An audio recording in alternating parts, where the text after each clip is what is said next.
Amahoro y'Imana abane namwe umwe wese ahaherereye ndabaramukije mu izina ry'umwami wacu Yesu Kristo, umwami w'amahoro, mugubwe neza. Amazina yanje ni Isa nk'uko dusanzwe tumenyeranye mu kiganiro c'iyobokamana, twinjira mu mizi dusesangura kugira ngo tumenye ukuri, kandi ukuri nako kuzoduha kwidegembya. Rero ndabashimiye. Iki ni igice ca kabiri c'ikiganiro twatanguye.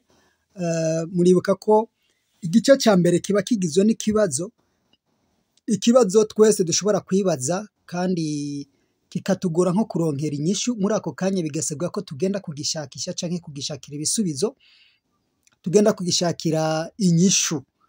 Ubundi rero igice ca kabiri niho tuza kuronka inyishu, canke naho ne hari igihe tudashobora kuyishikira neza, ariko tukaba dusa nk'abashobora kuba tugeze hagati y'inyishu, tugashobora gukomeza kuyirondera kugeza igihe tuyishikiriye neza na neza. Narababwiye yuko atari jewe jenyene, mba ndi kumwe n'abandi dufashanya muri uyu murimo kugira ngo dushobore gushika ahantu n'ahandi.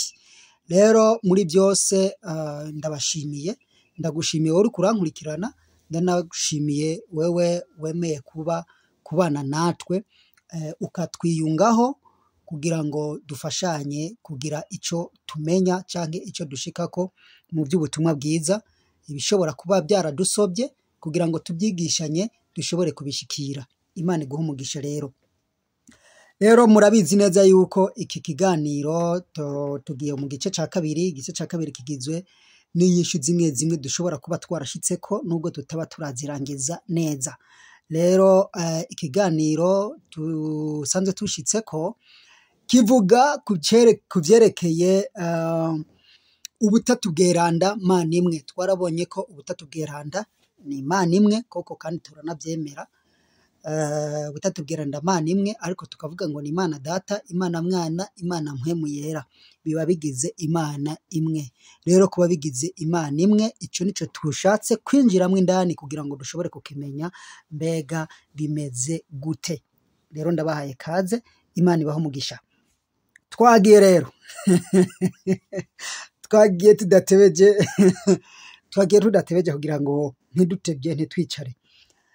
Reka dutangure mu gitabo c'Itanguriro, niho hantu twahereye mu gusoma igitabo c'Itanguriro igice ca mbere ku murongo wa 26. Haravuga ngo Imana iravuga iti tureme umuntu mu ishusho yacu. Tureme umuntu mu ishusho yacu. Birumvikana neza yuko Imana nimba yariko iravuga ngo tureme umuntu, yariko ivuga byumvikana ko ntabwo yari wenyene, byumvikana ko yari kiganiriza izindi mana, yari kiganiriza izindi mana kumbure ziri kumwe nayo. Ariko izo mana nubwo twovuga ngo yari kiganiriza imana ziri kumwe nawe, ziri kumwe nayo, ntabwo zari ziri ku ruhande, ahubwo ni imana zari ziyirimwo, ni imana zari ziri indani muri yo.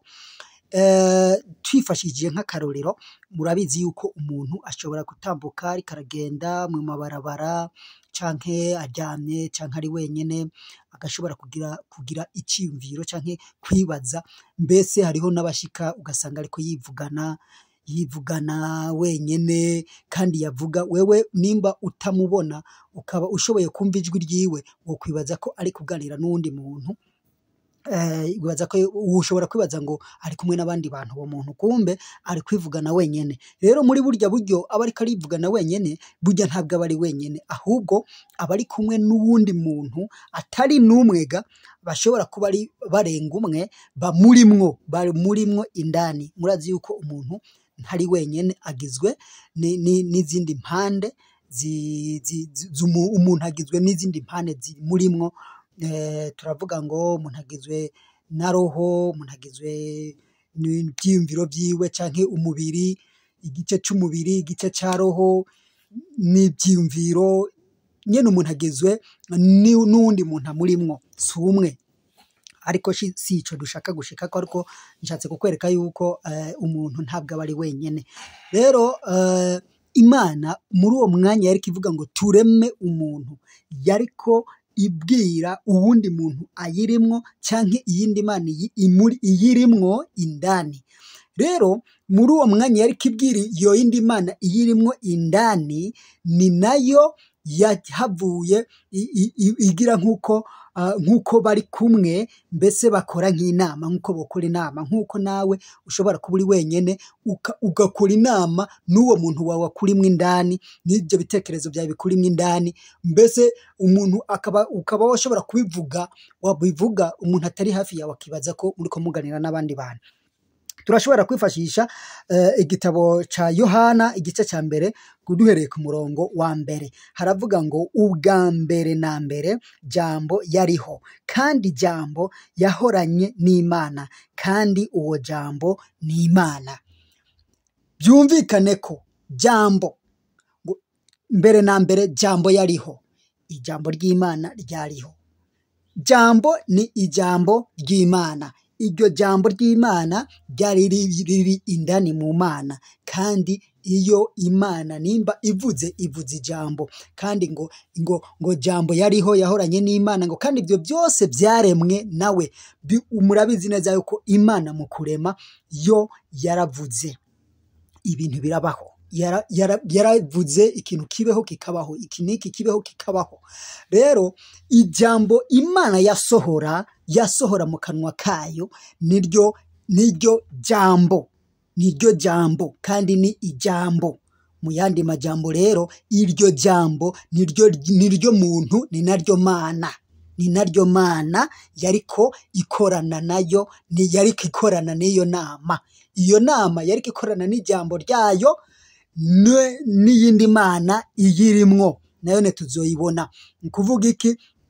Ukuvuga ngo iryo jambo ryasohotse niryo ryaremye ibyo bintu. Rero nico gituma ivuga ngo mbere na mbere jambo yariho, kuko ijambo ryahoranye n'Imana, kandi iryo jambo ni Imana. Ni ijambo rivuye mu kanwa k'Imana rikaba Imana nyene ubwayo.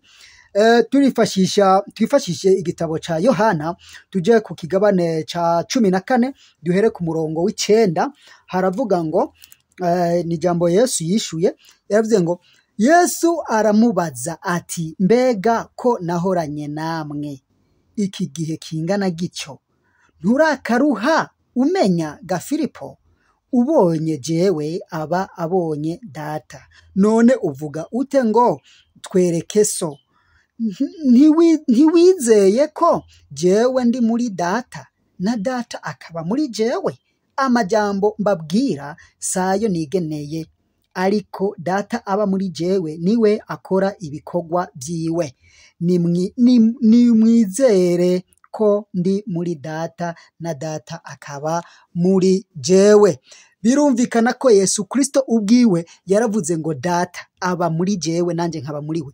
Ijambo ry'Uwiteka riri muri na wewe ugendana, wewe ntugendana ijambo nako wivugira amajambo ugendana amajambo. Umwana w'umuntu agendana ijambo iyo ari muri Kristo Yesu. Reka ibyo tuzobigarukako, ariko reka tuvuge iyi sije tubiriko abariyo turi kumwe, abariyo tugumako. Mu bisanzwe ngo ijambo ry'Uwiteka ryari muri we, kandi riba riri mu Uwiteka nyene. Rero Yesu Kristo ni jambo ryasohotse mu kanwa k'Uwiteka, ryambara umubiri riza mw'isi, ari jambo. Nukuvuga ngo jambo yahoranye n'Imana, ngo kandi yamye hari Imana, kandi ni Imana. Rero uwo jambo ni ijambo ryavuye mu kanwa k'Uwiteka, ni ijambo ry'Uwiteka rivuye mu kanwa k'Uwiteka. Uwiteka yarungitse mw'isi, ryambara umubiri w'umuntu, ariko ari ijambo ry'Uwiteka. Ari Uwiteka rero yiyururukiye, mu yandi majambo ari Uwiteka yaje. Nukuvuga ngo Imana ivuze ikavuga ijambo, ishoboye iryo jambo rikora byose, kandi iryo jambo rishobora kwambara umubiri. Reka tubirabe neza twifashishije igitabo cy'Itanguriro igice cya 2 ku murongo wa 21. Haravuga ngo maze Uhoraho Imana isinziriza uwo muntu ubutikoma, arasinzira, amukuramwo urubavu rumwe, aruhomekako inyama mu gishingo carwo. Ni ukuvuga iki? Byumvikane neza yuko igihe Adamu, Imana yaryamikishije Adamu imukuramwo urubavu, imaze kumukuramwo urubavu, urwo rubavu igwambika inyama kandi acaba umuntu. Murabizi none yuko umudamu yavuye mu mugabo, ni urubavu rumwe rwavuye mu mugabo. Mu gihe rero Imana ifise ubwo bushobozi bwo gusokora urubavu mu muntu ikagwambika inyama kandi akongera akaba umuntu nyene, nk'uko uravye umugabo n'umugore batandukaniye ku miterere, ariko ico umugabo aravuga, umugabo arakora, n'umugore byo arabikora. Byumvikane rero yuko nshatse kukwereka ko ijambo ryavuye mu kanwa k'Imana niryo ryurutse mu isi ryambara umubiri, nk'uko yabikoze ku muntu agasokora urubavu rumwe agakuramwo uwundi muntu, niko byabaye nawe ubwiwe, nawe yarisokoyemwo ijambo aryambika umubiri riza mu isi rikora ibikorwa byose muzi umwami wacu Yesu Kristo yakoreye mu isi. Rero Yesu Kristo avuze ngo ndi Imana, ntuharire, uvyumve neza ko ari Imana 100%. Yesu Kristo avuze ko ari we yaremye byose, aho nta kibazo kibamwo, kuko ni 100% niwe yabiremye byose, kuko jambo yariho kandi yahoranye n'Imana, kandi uwo jambo yari Imana, kandi byose byaremwe nawe. Rero muri ubu buryo tuba turimwo canke muri ubu buryo tuba tubyumvamwo, nibwo buza kutwereka neza yuko Yesu Kristo ari Imana 100%. Saho gusa twagarukiye, twarashitse no mu bindi, kuko twaravuze ko dushobora gusoma Bibiliya tugafashisha n'ibindi bitabo canke n'utundi tuntu dushobora kudufasha gusa gutahura ico tuba dushaka gushikako canke ico tuba dushaka kumva neza, kuko urazi yuko gutahura ibintu biragoye, ntago ari ibintu byoroshe, ntago ari ibintu si ibintu by'imikino. Twarifashishije isinema, hariho isinema twaza turaba turi abana bato, twebwe turi abana bato twayita ngo ni umwami w'ishamba, ngo umwami w'ishamba ngo yagwanye ngo donc umwami w'ishamba twabyita uko bivanye ngira n'umusiguzi, kuko umusiguzi nawe yaca mu nzira yahagufa akavuga ngo umwami w'ishamba ngo iki n'ibiki. Rero bikaca bituma natwe dushobora kwita ngo ni umwami w'ishamba, ariko siko iyo sinema yitwa. Ni sinema yitwa Mark King and the Drakenmark. Iyo sinema sinzi ko nanabivuze neza, ntumbaze n'ibintu by'ibyongereza nka.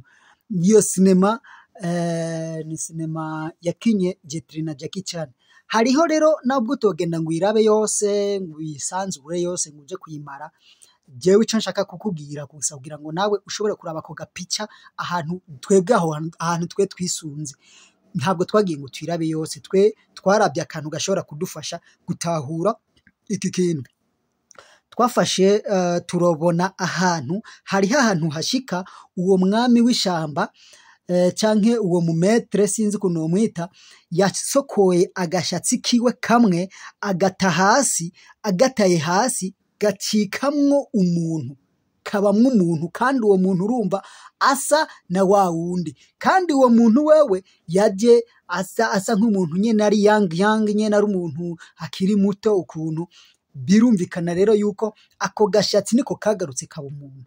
Urumva, nshatse kukwereka ko ubwo bushobozi bw'Imana bishoboka cyane 100% ko Imana ishobora kwisokoramwo iyindi mana, mbere kigira ikisokoramwo Imana n'Imana nyinshi, ariko ikaba ari Imana imwe yo Imana imwe rudende.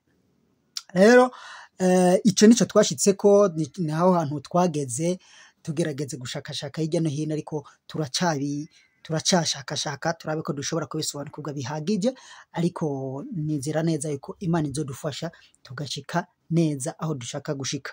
Rero ndabashimiye, ndabakengurukiye ku muntu wese yafasha akanya ko kunkurikirana. Kumbure nawe ushobora kuba ufise ikibazo canke ushobora kuba ufise intererano, yishire muri commentaire, duhurire muri commentaire, twumve, dutahure, dufashanye kwigishanya, wiyunge natwe muri iyo groupe turimwo. Nubwo woba uri kure ariko ushizeho commentaire ukatwigisha canke ukatwereka canke ukagira ico uvuze, biradufasha cane kugira ngo dushike aho hantu. Rero Imana ibahezagire kandi Imana ibahe umugisha. Ntiwibagire gukora subscribe kuko n'ibindi biganiro biriko biraza, kandi urabizi yuko iyi teme ntabwo turayirangiza, niho tukitangura noneho. Teme ntabwo turayirangiza, ntiturarangiza neza kubisobanukirwa neza. Rero kugira ngo n'ikindi kiganiro kigiye kuza ushobore kukironka byoroshe. Rero Imana iguhe umugisha aho uherereye, mu bawe no mu byawe. Shalom, shalom.